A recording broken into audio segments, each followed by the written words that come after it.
Fellow Nigerians, from the that coronavirus or COVID-19 was turning into an epidemic and was officially declared a worldwide emergency, the federal government started planning preventive, containment, and curative measures in the event the disease hits Nigeria.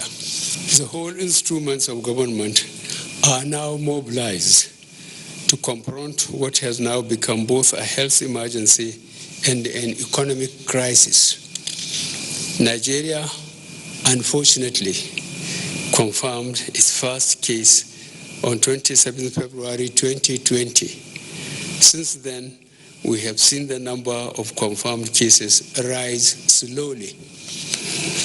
By the morning of March 29, 2020, the total confirmed cases within Nigeria has risen to 97.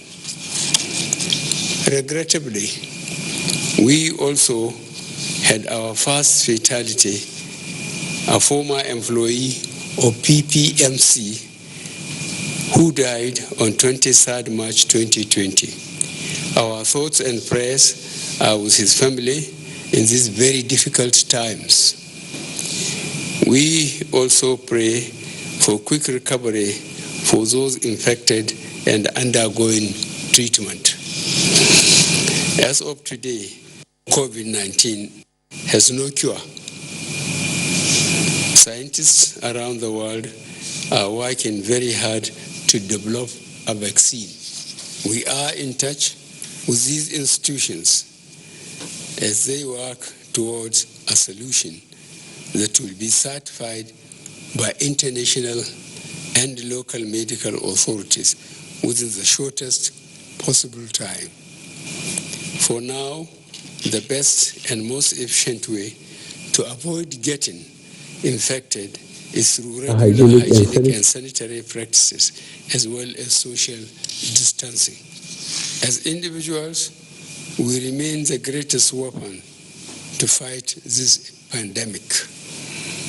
By washing our hands regularly with clean water and soap, disinfecting frequently used surfaces and areas, coughing into a tissue or elbow, and strictly adhering to infection prevention control measures in health facilities, we can contain this virus.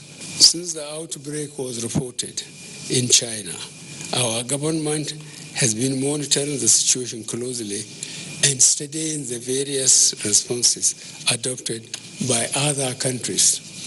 Indeed, the Director General of the Nigerian Center for Disease Control was one of the 10 global health leaders invited by the World Health Organization to visit China and understudy their response approach. I am personally very proud of Dr. Ihekweazu for doing this on behalf of all Nigerians.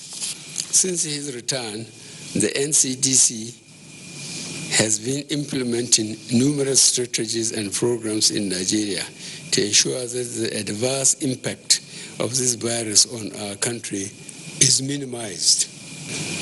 We ask all Nigerians to support the work the Federal Ministry of Health and NCDC are doing, led by the Presidential Task Force.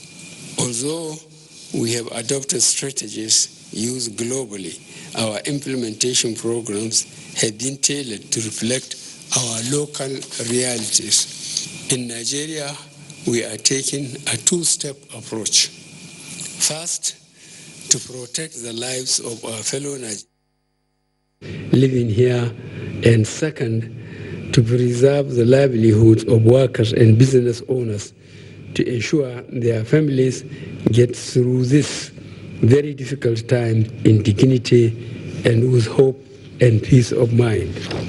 To date, we have introduced healthcare measures, border security, fiscal and monetary policies in our response.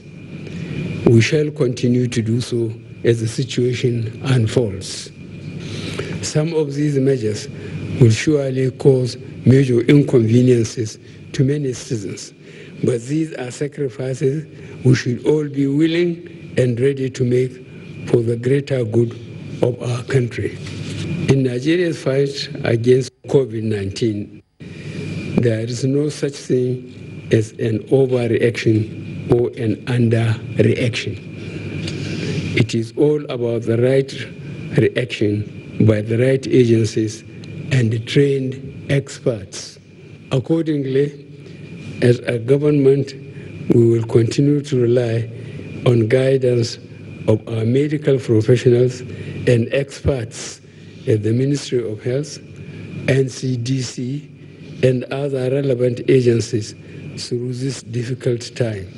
I therefore urge all citizens to adhere to their guidelines as they are released from time to time. As we are all aware, Lagos and Abuja have the majority of confirmed cases in Nigeria. Our focus, therefore, remains to urgently and drastically contain these cases and to support other states and regions in the best way we can. This is why we provided an initial intervention of 15 billion naira to support the national response as we fight to contain and control the spread.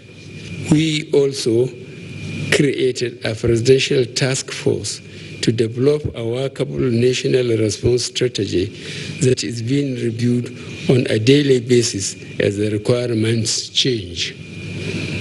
This strategy takes international best practices but adopts them to suit our unique local circumstances. Our goal is to ensure all states have the right support and manpower to respond immediately. So far in Lagos and Abuja, we have recruited hundreds of ad hoc staff to man all our call centers and support our tracing and testing efforts. I also requested through the Nigerian Governors Forum for all state governments to nominate doctors and nurses who will be trained by the NCDC and Lagos state government on tactical and operational response to the virus in case it spreads to other states. This training will also include medical representatives from our armed forces, paramilitary and security and intelligence agencies. As a nation, our response must be guided, systematic, and professional. There is a need for consistency across the nation. All inconsistencies in policy guidelines between federal and state agencies will be eliminated. As I mentioned earlier, as at this morning, we had 97 confirmed cases. Majority of these are in Lagos and Abuja. All the confirmed cases are getting the necessary medical care. Our agencies are currently working hard to identify cases and people these patients have been in contact with.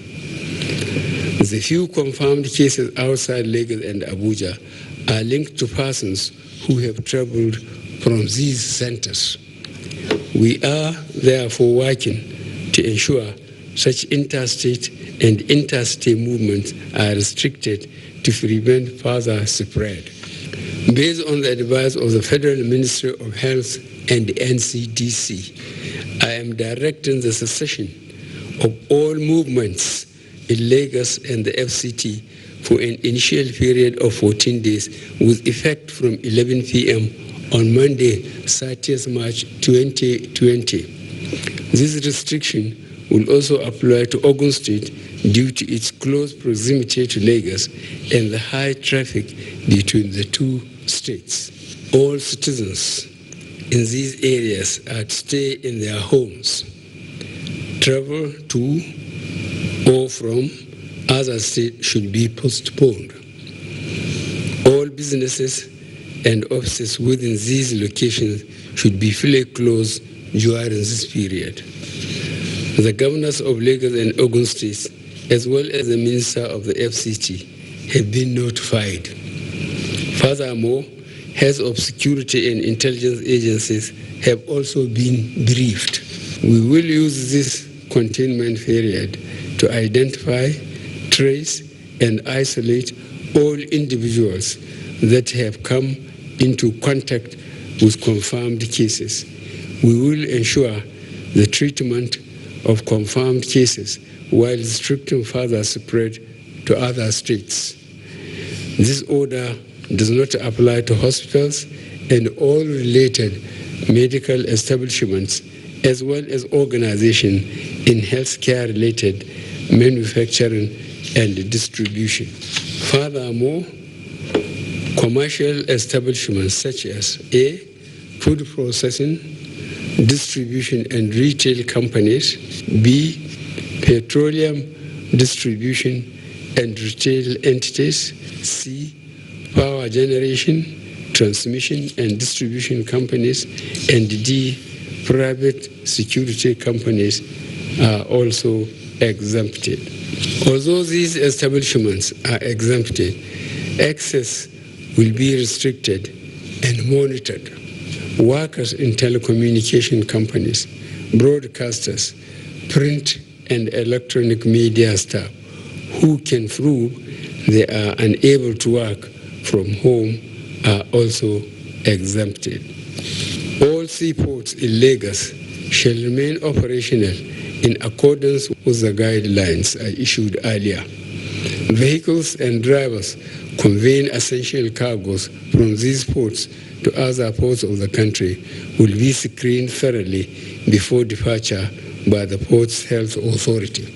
Furthermore, all vehicles conveying food and other essential humanitarian items into these locations from other parts of the country will also be screened thoroughly before they are allowed to enter these restricted areas. Accordingly, the Honorable Minister of Health is hereby directed to redeploy all Port Health Authority employees previously stationed in Lagos and Abuja airports to key roads that serve as entry and exit points to these restricted zones.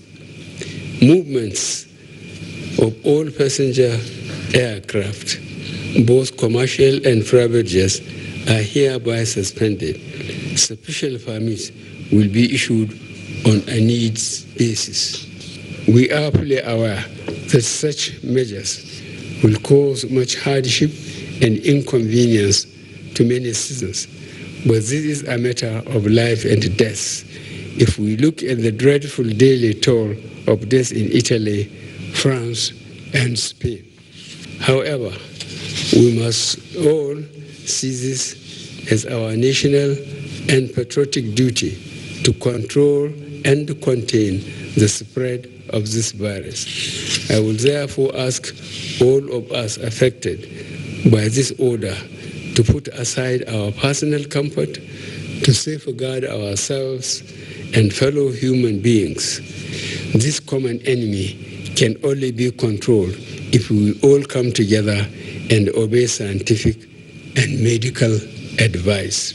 As we remain ready to enforce these measures, we should see this as our individual contribution in the war against Covid-19. Many other countries have taken far stricter measures in a bid to control the spread of the virus with positive results. For residents of satellite and commuter towns and communities around Lagos and Abuja, whose livelihoods will surely be affected by some of these restrictive measures, we shall deploy relief materials to ease their pains in the coming weeks. Furthermore, although schools are closed, I have instructed the Ministry of Humanitarian Affairs, Disaster Management, and Social Development to work with state governments in developing a strategy on how to sustain the school feeding program during this period without compromising our social distancing policies. The Minister will be contacting the affected states and agree on detailed next steps. Furthermore, I have directed that a 3-month repayment moratorium for all trader money, market money, and farmer money loans be implemented with immediate effect. I have also directed that a similar moratorium be given to all federal government-funded loans issued by the Bank of Industry, Bank of Agriculture, and the Nigerian Export-Import Bank. For on-lending facilities, using capital from international and multilateral development partners, I have directed our development financial institutions to engage these development partners and negotiate concessions to ease the pains of the borrowers. For the most vulnerable in our society, I have directed that the conditional cash transfers for the next 2 months be paid immediately. Our internally displaced persons will also receive 2 months of food rations in the coming weeks. We also call on all Nigerians to take personal responsibility to support those who are vulnerable within their communities, helping them with whatever they may need. As we all pray for the best possible outcome, we shall continue planning for all eventualities. This is why I directed that all federal government stadia, pilgrims camps, and other facilities be converted to isolation centers and makeshift hospitals. My fellow Nigerians, as a government, we will avail all necessary resources to support the response and recovery. We remain committed to do whatever it takes to confront COVID-19 in our country. We are very grateful to see the emerging support of the private sector and individuals to the response, as well as our development partners. At this point, I will ask that all contributions and donations be coordinated and centralized to ensure efficient and impactful spending. The Presidential Task Force remains the central coordinating body on the COVID-19 response. I want to assure you all that government ministries, departments, and agencies with a role to play in the outbreak response are working hard to bring this virus under control. Every nation in the world is challenged at this time, but we have seen countries where citizens have come together to reduce the spread of the virus. I will therefore implore you again to strictly comply with the guidelines issued and also do your bit to support government and the most vulnerable in our communities. I will take this opportunity to thank all our public health workforce, healthcare workers, port health authorities, and other essential staff on the front lines of the response for their dedication and commitment. You are true heroes. I thank you all for listening. May God continue to bless and protect us all.